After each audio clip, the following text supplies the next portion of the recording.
Menteri Rang Baadu Narendra Modi hakajing ajing kren hakabenta ka basis pak sau jangka man kibat. Ula ai kijing ya ro ya uba Brian di Karprana Megalia nakabenta kijing no senyang jeng hakikam ki bayade bat ki kram ha Megalia. Uba Brian ula trade ki postnam banwat bat pensapian jing tip syapang ki kram ha Megalia. Hakajing ajing kren jeng Menteri Rang Baadu ula ong paralong ngadap da kajing kemen banyet hu epi syapang uba Brian di Karpran. Udai ubasa Megalia bat udon kajing sngau tenat ya ka speleology. Kani kamut kajing puli syapang ki kram. Umudi ula ong ba uba Brian ula sedang sngau tenat ya kani kakam hadin ba ula puli katu kani teliki kon ban ula persang ningkong ya kani kakam hausnam khat khandai spa hanriu phosau hakapor ba udang long ukhna school. Ula ongi kinong sngam ba hausnam khat khandai spa khandai pho uba Brian bat ki paralok jeng kila sengi kekenhun bat lengba kani kekenhun kila sedang banwat ki kram ka Megalia ki bampat pau perthai. Menteri Rang Baadu ula ong kat badang yat kapor uba Brian bat kekenhun jeng kila lap palat khat news pa tali ki kram ha Megalia bat kila kentiu ya ke jela Megalia ki kam ki bayadai bat ki kram ha keleng ke perthai. Ula ong ru ba ka Megalia kadon ki kram ki ba jeliu bat ki ba jerong tam ha India. Ula ya ru ya uba Karpran bat kakenhuan jeng na kabenta ki jing persang jeng ki ban pet ye ki jinglong jing man jong ki ni ki kram. Uba Brian bat kakenhuan jeng ki kila lum jing tep syapang ki jing ki badon ha ki ni ki kram ki bam yu ha ki we ki benta jong ka perthai.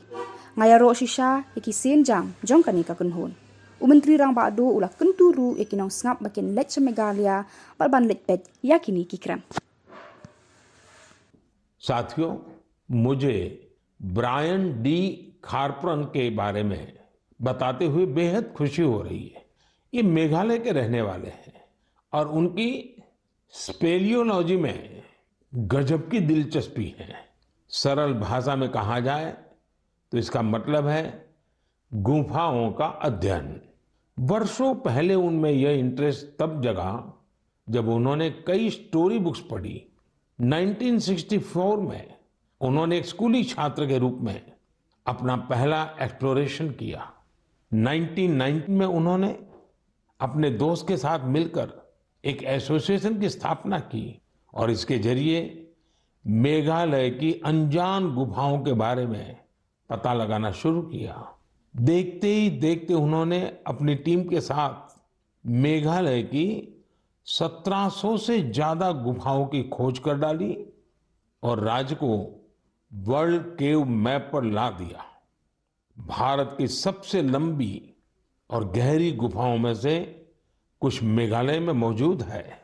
Brian जी और उनकी टीम ने केव फौना यानी गुफा के उन जीव जंतुओं को भी डॉक्यूमेंट किया है जो दुनिया में और कहीं नहीं पाए जाते हैं। मैं इस पूरी टीम के प्रयासों की सराहना करता हूं। साथ ही मेरा ये आग्रह भी है कि आप मेघालय की गुफाओं में घूमने का प्लान जरूर बनाएं।